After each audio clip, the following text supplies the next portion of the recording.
دوسرا پارہ ہے سورۃ البقرہ آیت نمبر 163۔ اس صورت میں دعوی توحید کو اللہ نے 3 جگہوں پہ ذکر کیا ہے، ان میں سے یہ دوسری جگہ ہے۔ سب سے پہلے پارے کے اندر یا ایھا الناس اعبدوا ربکم،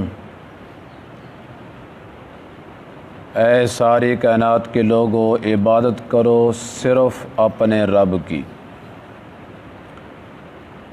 دوسری مرتبہ دوسرے پارے میں آیت نمبر 163 میں بیان کیا وَإِلَٰهُكُمْ إِلَٰهٌ وَاحِدٌ، اور تیسری مرتبہ تیسرے پارے میں معروف اور مشہور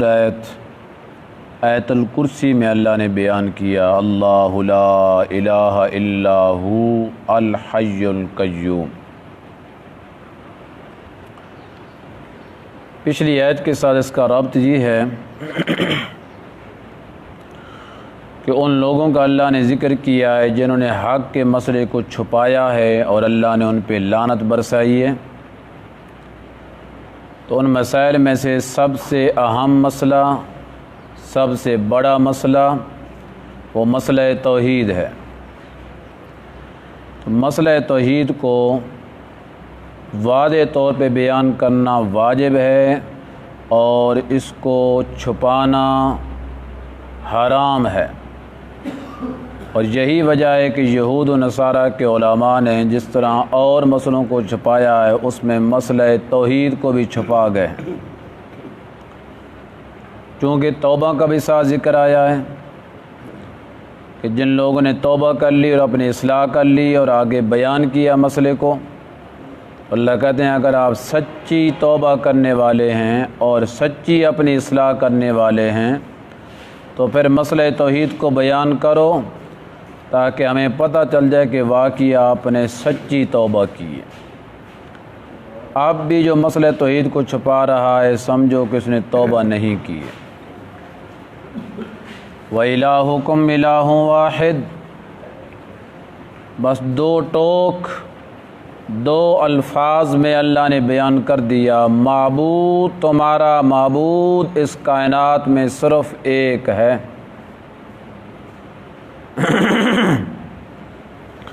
جتنی بھی صفات الوہیت ہیں،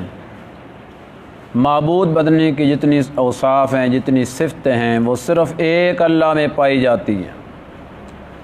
اس اللہ کے علاوہ ان صفتوں میں سے کوئی صفت کسی میں نہیں پائی جاتی ہے۔ خالق اللہ ہے، ساری کائنات کو بنانے والا اللہ ہے،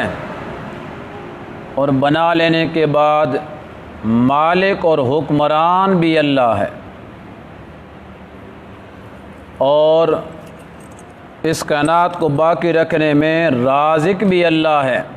روزیاں دینے والا بھی اللہ ہے، اور اس کائنات کے چلانے میں اللہ کسی سے مشورہ لینے کا محتاج نہیں، وہ مختار کل ہے، اپنے اختیار سے اپنی مرضی سے کائنات کے نظام کو چلا رہا ہے،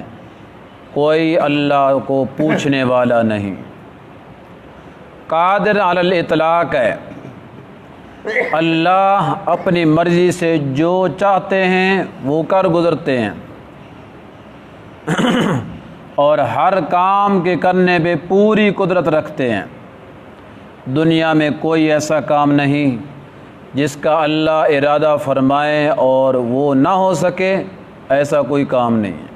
ہر کام اللہ کی تقدیر کے نیچے ہے۔ تو یہ ساری صفتیں ہر جگہ پہ موجود ہونا بھی اللہ کی صفت ہے، اور حاضر و ناظر ہونا بھی اللہ کی صفت ہے، عالم الغیب ہونا بھی اللہ کی صفت ہے، حاجت روا مشکل کشا ہونا بھی اللہ کی صفت ہے۔ اللہ کہتے ہیں یہ جو صفتوں والا ہے نا وہی ہے الہ، تمہارا الہ ایک، لا مثل لہ ولا مثال لہ ولا نظیر لہ، اس اللہ کی نہ کوئی مثل ہے، نہ کوئی مثال ہے، نہ کوئی نظیر ہے۔ لیس کمثلہ شیء، اللہ جیسا کائنات میں اور کوئی نہیں ہے، اللہ کی مثال ہی کوئی نہیں ہے۔ یہ سب چیزیں اللہ اپنے اکیلے کے اندر منوانا چاہتے ہیں۔ فرمایا لا الہ الا ہو، لا الہ موجود، کوئی الہ اس کائنات میں موجود نہیں ہے۔ لا نفی جنس کا الہ اس کا اسم ہے، موجود خبر محذوف ہے، لا الہ موجود غیرہ، اس اللہ کے علاوہ اس کائنات میں کوئی الہ موجود نہیں ہے۔ اگر کوئی ہوتا تو شاید کوئی مستحق عبادت بن سکتا، اللہ کہتے ہیں ہے ہی کوئی نہیں تو عبادت کا مستحق کیسے بن سکتا ہے؟ میرے علاوہ کوئی معبود نہیں ہے۔ اگر کوئی بناتا ہے، کوئی سمجھتا ہے تو صاف جھوٹ بول رہا ہے، اس میں صداقت نام کی کوئی چیز نہیں ہے۔ الرحمن الرحیم، پھر اللہ نے اپنی دو صفتوں کا ذکر کیا ہے کہ اللہ کے علاوہ کوئی کائنات میں موجود نہیں، کوئی الہ نہیں، کوئی عبادت کے لائق نہیں، نہ جانی نہ مالی اور نہ لسانی، ہر قسم کی عبادت کا مستحق صرف ایک اللہ ہے، وہی اللہ الرحمن جس نے اپنی رحمت کو دنیا میں پھیلا کر اس دنیا کو بسایا ہوا ہے۔ دنیا میں اللہ کی رحمت عام ہے، ہر کسی کو نصیب ہوتی ہے، چاہے وہ کافر ہے چاہے وہ مسلم ہے۔ بارش آتی ہے تو وہ کافروں کے اوپر بھی اللہ برسا دیتے ہیں، مومنوں پر بھی برسا دیتے ہیں، حیوانوں پر بھی برسا دیتے ہیں، چرند پرند پر بھی برسا دیتے ہیں۔ جو اللہ کی عبادت کر رہے ہیں ان پر بھی برستی ہے، جو نہیں کر رہے ان پر بھی برس جاتی ہے۔ یہ اللہ کی رحمت ہے، یہ عام ہے، دنیا میں ہر کسی کو شامل ہوتی ہے۔ اللہ کے نبی بھی اللہ کی رحمت کے نیچے ہوتے ہیں، دنیا کی رحمت، اور غیر نبی بھی اللہ کی رحمت کے نیچے ہوتے ہیں۔ اللہ کہتے ہیں میں رحمان ہوں، ساری کائنات پہ رحمت برسانے والا میں اکیلا اللہ، تو پھر اس کائنات میں اکیلا ہی معبود عبادت کے لائق ہوں، میرے علاوہ اور کوئی نہیں ہے۔ الرحیم، لیکن جو رحمت رحیم اللہ ہے آخرت کے اعتبار سے، آخرت کے اعتبار سے جو اللہ کی رحمت ہے وہ صرف مومنوں کو نصیب ہوگی، وہ کافروں کو نصیب نہیں ہوگی۔ اللہ نے پہلے سے یہ بات بتا دی ہے۔ دنیا میں سب سے بڑا جو گناہ ہے وہ اللہ کے ساتھ شریک کرنا ہے۔ باقی بھی گناہ بڑے ہیں، یہ اکبر الکبائر ہے، کبیرہ گناہوں میں سے بھی بڑا گناہ ہے، بڑوں میں سے بھی بڑا ہے۔ یہ گناہ بھی دنیا کی زندگی میں مٹ سکتا ہے، جب تک دنیا کی زندگی باقی ہے، کوئی توبہ طائب ہو جاتا ہے، اللہ سے معافی مانگ لیتا ہے، اللہ اسے معاف کر دیں گے، چونکہ اللہ یہاں پہ رحمان ہے، رحمت اللہ نے اپنے برسا رکھی ہے۔ لیکن شرک کی دلدل میں پھنس کر، شرک کی حالت میں جو بندہ دنیا سے چلا گیا اور آخرت میں میدان حشر میں مشرک ہو کر پہنچا ہے، تو اللہ کہتے ہیں ان اللہ لا یغفر ان یشرک بہ، میں اللہ نے پہلے دنیا کے اندر اعلان کر کے آپ کو بتلا دیا ہے، مشرک ہو کے میرے سامنے نہ آنا ورنہ تمہاری بخشش نہیں ہوگی۔ جو بندہ شرک کی حالت میں اللہ کے پاس پہنچ گیا کبھی بھی اس کی بخشش نہیں ہو سکتی ہے۔ وَيَغْفِرُ مَا دُونَ ذَلِكَ لِمَن يَشَاءُ، چونکہ سب سے بڑا گناہ شرک ہے، یہ اگر اس کے اندر موجود نہیں ہے اور اس کے علاوہ اور گناہ گار ہے تو اللہ کہتے ہیں میں چاہوں تو اور گناہوں کی سزا نہ دوں اور اسے ڈائریکٹ کی جنت کے اندر پہنچا دوں، جو اگر میں چاہوں تو اور گناہوں کی سزا دے کر پھر اسے جنت میں پہنچا دوں۔ تو جس کے دل کے اندر توحید موجود ہوگی، الہکم الہ واحد لا الہ الا هو الرحمن الرحیم، جس کے دل میں یہ کلمہ توحید ہوگا تو وہ ایک نہ ایک دن ضرور بندہ جنت میں جائے گا، بشرطے کو سمجھ کے پڑا ہو۔ یہ نبی پاک صلی اللہ علیہ وسلم کا فرمان ہے من قال لا الہ الا اللہ دخل الجنہ، جس نے لا الہ الا اللہ کہہ لیا ہے، لا الہ الا اللہ پڑھ لیا ہے اور محمد الرسول اللہ کی رسالت کا اقرار کر لیا ہے، دین احکام کو تسلیم کر لیا ہے، پھر زندگی اللہ نے وفا کی تو شریعت کے مطابق چلائے، اور زندگی نے وفا نہیں کی ہے ادھر ہی موت آ گئی ہے، اللہ نبی پاک صلی اللہ علیہ وسلم کہتے ہیں دخل الجنہ، میری گارنٹی ہے کہ وہ جنت میں ضرور جائے گا۔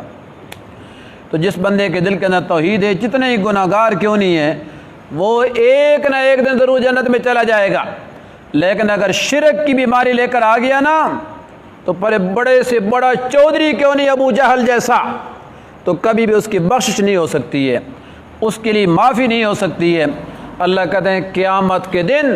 میری رحمت صرف اسی کو نصیب ہوگی جس کے دل میں میری توحید ہوگی، جس کے دل میں میری توحید نہیں وہ قیامت کے دن میری رحمت کا مستحق نہیں ہو سکتا ہے۔ اسی وجہ سے نبی پاک صلی اللہ علیہ وسلم نے فرمایا کل قیامت کے دن جو بندہ بھی جنت میں جائے گا وہ اللہ کی رحمت کی وجہ سے جنت میں جائے گا، اور یہ جو اعمال ہیں یہ اللہ کی رحمت کو کیچ کرنے کے اسباب ہیں، یہ عمل ہوں گے، یہ مسئلہ توحید دل کے اندر ہوگا، رسالت ہوگا، قرآن کی حقانیت ہوگی، عقیدہ ٹھیک ہوگا، ختم نبوت ہوگی،